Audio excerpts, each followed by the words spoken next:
안녕하세요. 논리적으로 생각하는 국어 양병철입니다. 수험생 여러분들 만나서 반갑습니다. 오늘 이 시간에는 2020년 9월 고3 모의고사에 출제된 현대소설 지문을 해설해 주겠습니다. 이 작품은 여러분 수능 특강에도 수록된 작품입니다. 그러니까 수험생들은 이번 9월 모평을 보면 연계교재에서 작품들이 많이 나왔기 때문에 일단 연계교재에 있는 문학 작품들은 정확하게 이해해서 공부하고 머릿속에 숙지할 필요가 있습니다. 내용을 정확하게 이해하라는 겁니다. 그냥 모르는 부분은 많은데 그냥 특징만 정리해서 암기하는 건 별로 도움이 되지 않습니다. 여러분들이 주어진 지문을 정확하게 이해하고 그 지문의 중심 내용이 무엇인지를 파악하는 게 중요합니다. 원래 수능 특강에서 고향은 여러분들 희준이란 아이가 동경 유학을 했다가 고향에 돌아와서 소작을 합니다. 그리고 결국 소작을 하는 사람들끼리 두뇌를 만들죠. 여기에 대해서 안승학이 반대하는 장면이 있습니다. 됐죠? 이 정도의 장면을 정확하게 이해해서 머릿속에 가지고 있으면 된다. 그럼 과연 내가 수능 특강에 이기영의 고향을 공부했는데 과연 이 지문을 읽을 때 과연 무엇이 도움이 됩니까? 인물 파악하는 데도 도움이 되고요. 알았죠? 여러분들이 공부한 사람들이면 그 당시에 시대적 상황을 이해하는 데도 여러분 충분히 도움을 받을 수 있습니다. 하지만 여러분 이렇게 수특에 있는 지문이 아닌 다른 지문이 나왔을 때는 여러분 내용을 정확하게 파악하시면 돼요. 그냥 원래 소설을 요약을 할 때는 여러분 몇 가지의 중심 내용들이 있어요. 이 내용들을 요약을 한 다음에 얘들의 뭐를 파악하는 게 중요해요? 관계를 파악하면 이 전체의 중심 내용이 나옵니다. 자, 한번 읽어보겠습니다. 안승학은요, 원래 이고을 읍내에 살았습니다. 지금부터 20년 전만 해도 그는 다 찌그러지는 오막살에서 콩나물 죽으로 연명하던 처지였습니다. 안승학의 처지죠. 그런 사람이 오늘은 수백석 추수를 하고 서울 사는 민판서집에 사음을 합니다. 이 사음은 여러분들 중간소작이 마름이라고 하는데 중간소작입니다. 중간소작이. 우리가 여러분 현대소설을 공부한 것 중에 이렇게 일제시대를 배경으로 한 소설들을 좀 읽어본 사람들은 이 중간소작이라는 이 사음이 착취계층이라는 걸 알 수 있습니다. 그래서 사음까지 얻었어요. 이 독리에 옮겨 앉은 것입니다. 중심 내용이 뭘까요? 그것을 안승학의 근본을 아는 사람은 누구나 놀랄 만한 일입니다. 그는요, 지체도 없고 형세도 없이 타관에서 떠돌던 사람이었어요. 그러므로 이 고을에는 그의 일간지청은 없어요. 면석이 하는 아우 하나밖에 아무도 없습니다. 부친은 죽고 어머니도 죽었습니다. 그리고 결국 그래서 거기서 살 수가 없어서 아내하고 어린 동생 하나를 데리고 이구장에 왔는데 이곳 읍내에서 그 처가가 있기 때문에 이곳으로 온 겁니다. 여기까지 읽고 나면 중심 내용이 뭘까요? 안승학이가 중심 대상이지. 됐죠? 그럼 여기까지 읽고 나면 우리는 이렇게 정리할 수 있습니다. 안승학, 과거와 현재를 대비해서 안승학이가 뭐 했다? 신분 상승했네요. 이 정도. 이건 인물이 중심이에요. 그리고 이건 여러분 주로 대화라든지 이게 없죠. 다 뭐로 되어 있습니까? 이 앞부분은 서술로 되어 있습니다. 요약적 제시입니다. 그리고 뒤에 가면 처가가 역시 가난했으나 그래도 처가 밑에서 옹대가리라마, 이건 보잘것없는 살림살이를 뜻합니다. 알았죠? 옹대가리나마 다시 장만해놓고 살림살이를 떠 벌렸습니다. 그런데 여기 또 하나 나오죠. 이제. 두 번째 내용. 여기까지가 첫 번째 장면. 안승학의 신분상승. 됐죠? 그런데 이 무렵에 경부선이 왔어요. 그래서 이 근처의 사람들은 생전 처음 보는 기차와 정거장의 전봇대를 보고 경이 놀라움을 느낍니다. 안승학은 지금도 그때 목판차를 맨 처음으로 먼저 타고 서울을 가보았어요. 자랑합니다. 그때 그는 어떤 친구의 심부름으로 혼수 흥정을 하러 따라간 것이었어요. 근데 일단 이걸 첫 번째 탄 거에 대해서 아주 자랑하고 있어요. 마을 사람들한테. 그의 자만은 그것뿐이 아니었습니다. 됐죠? 그럼 여기까지 보면 일단 안승학이는 아주 자만에 빠진 놈이에요. 그럼 경기도 출생이라 지방에서 제일 똑똑한 척해요. 자만에 빠졌다. 우편소가 있는데 새로 생긴 것을 보고 이웃 사람들은 그것이 무엇인지 몰라서 겁을 잔뜩 집어매며 장승같이 늘어선 전봇대를 보고 또 놀랍니다. 전신줄이 감은 사기 안에서 귀신이 들어있다. 그런 소리 무시로 난다는 것. 우편소 안에서도 무슨 귀신이 들어있다. 이건 마을 사람들의 생각이고요. 그럴 때 안승학은 결국 마술사처럼 그 귀신을 부리는 재주를 부렸답니다. 어떻게 부린 겁니까? 그래서 엽서 한 장을 사서 자기 집 통호수를 쓰고 결국 우체통에 집어넣고 그게 다시 돌아온 걸 보고 마을 사람들은 이야 대단한데 하고 그들은 일시에 소리를 질렀습니다. 두 번째 내용은 여러분들 결국 마을 사람들의 반응도 중요하지만 안승학의 자만도 중요합니다. 근데 결국 이 둘을 합쳐보면 여러분들 뭐가 나오냐면 안승학이 신분 상승한 건 결국 뭐도 원인이 됐다는 걸 알 수 있어요. 근대화도 원인이 됐다는 걸 알 수 있어요. 기차, 우체통, 전신주, 맞죠? 다 근대화를 뜻하죠. 이런 것들이 원인이 돼서 안승학이는 뭐 했다? 신분 상승했습니다.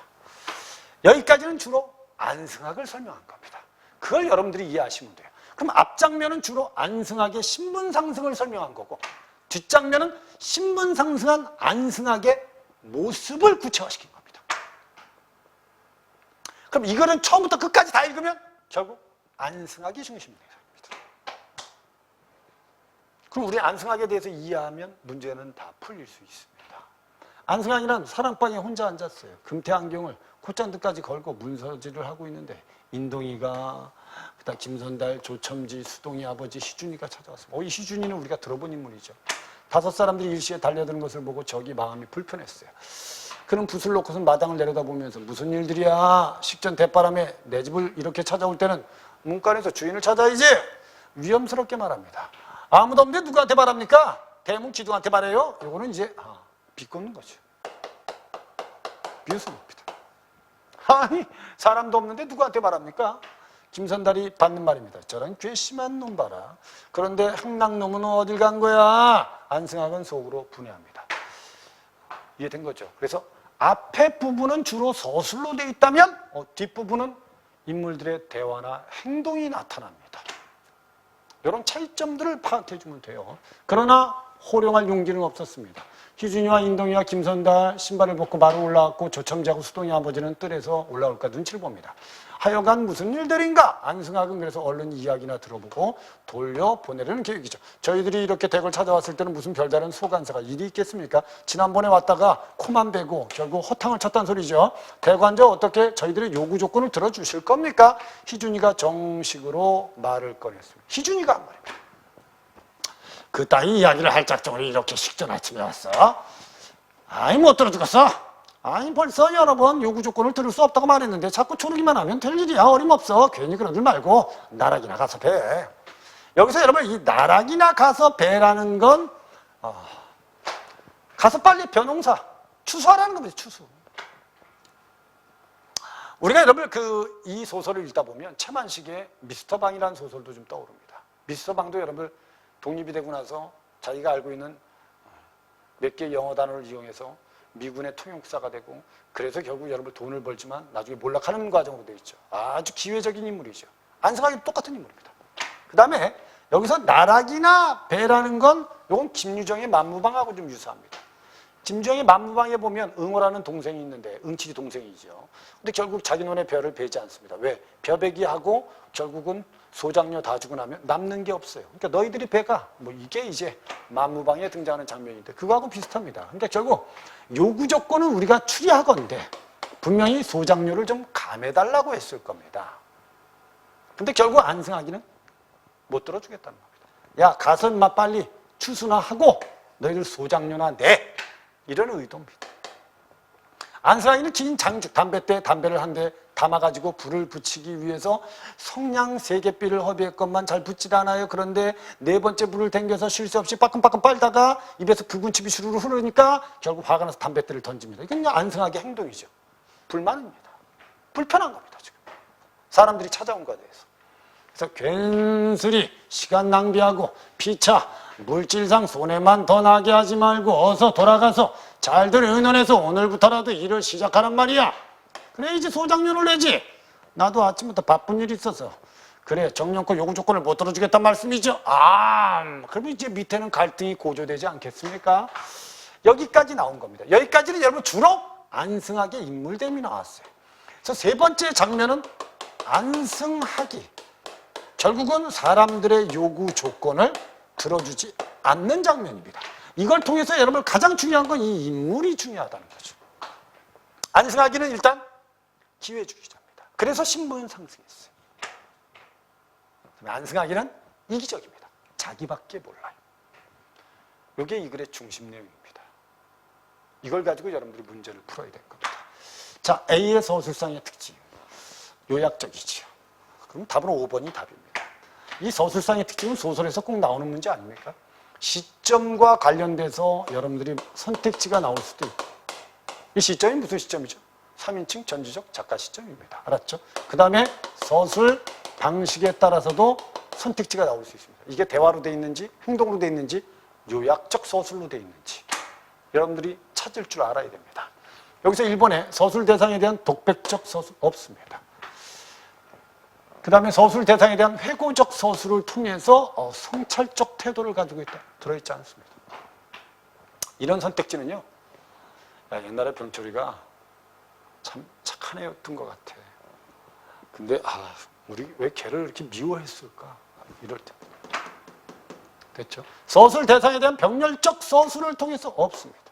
대상에 관한 정보를 반복적, 서술 대상에 대한 묘사적 서술 없습니다. 결국 정보를 단계적으로 제시하고 있다. 서술 대상에 대한 요약적 서술을 통해서 그 사람의 삶에 대해서 개괄적으로 제시하고 있습니다. 답은 그래서 5번이 답이죠.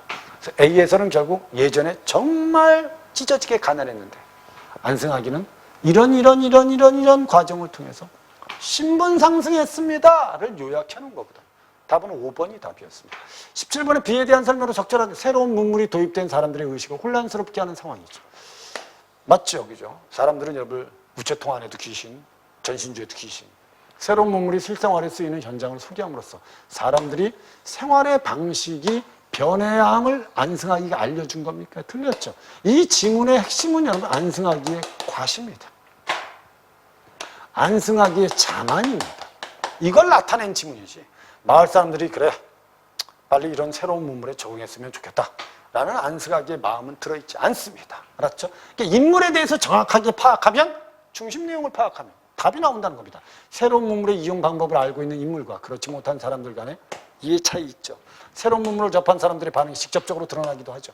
새로운 세상의 도래에 대한 정서적 충격도 있습니다. 새로운 문물에서 신기한 현상을 연상하는 사람들의 반응을 통해서 낯선 문물이 도입될 당시 문화적인 환경을 알 수 있죠. 전근대적이었습니다.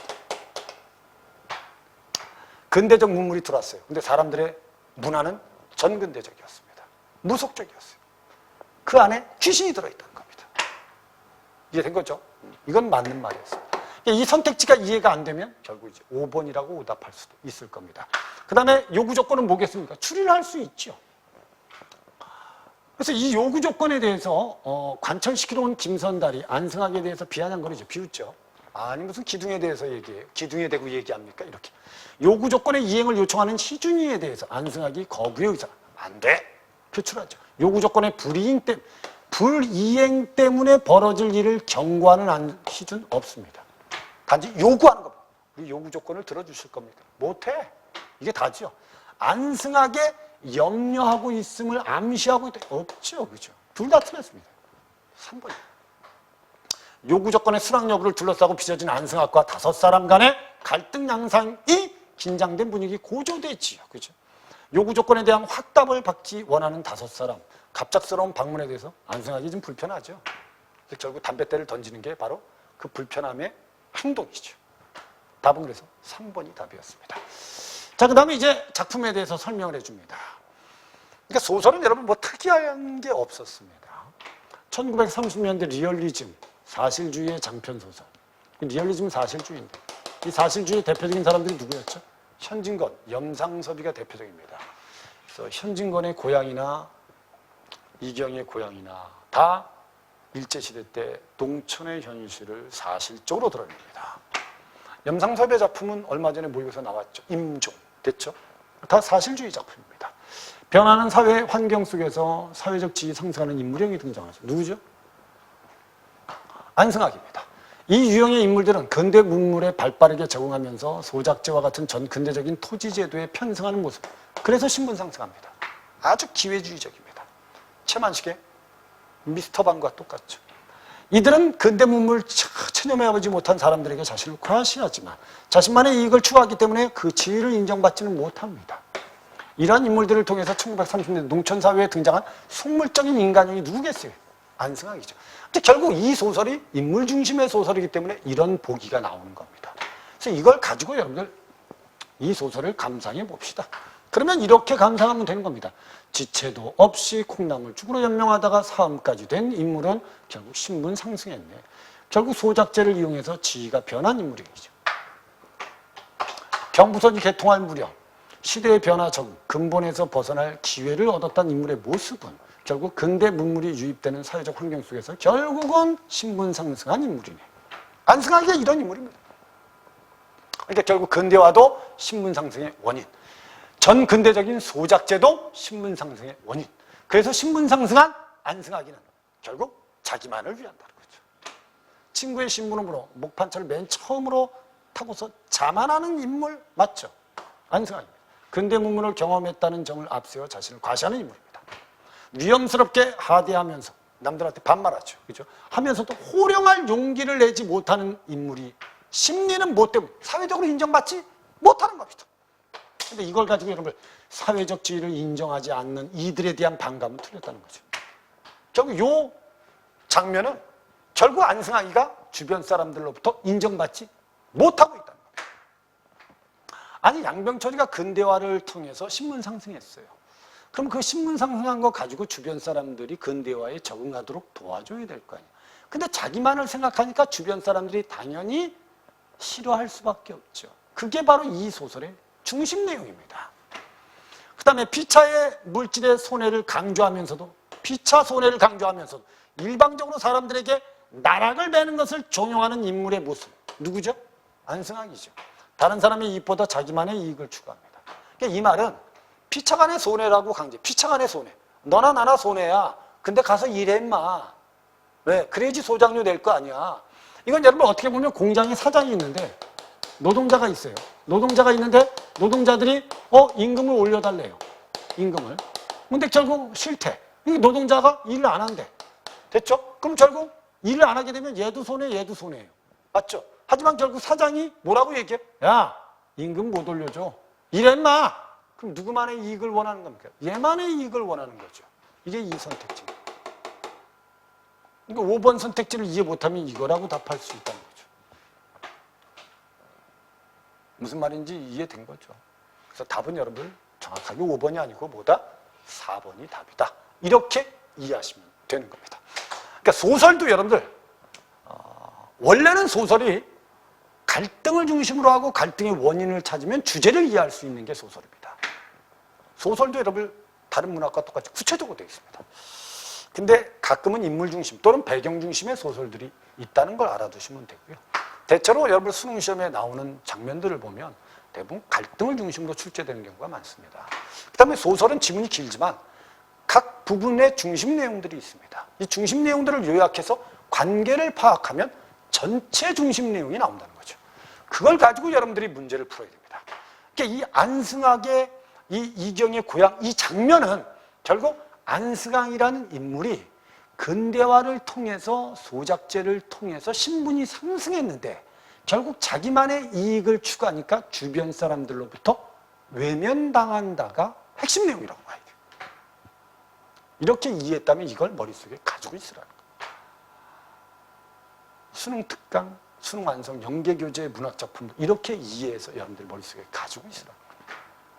그래야지 여러분들이 공부한 게 실전에서 효과를 볼 수 있습니다.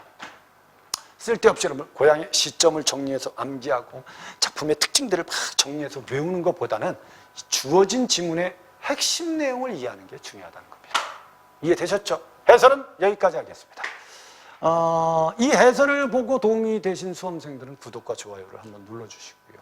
선생님하고는 다음 해설 시간에 만나도록 하겠습니다. 수고했습니다.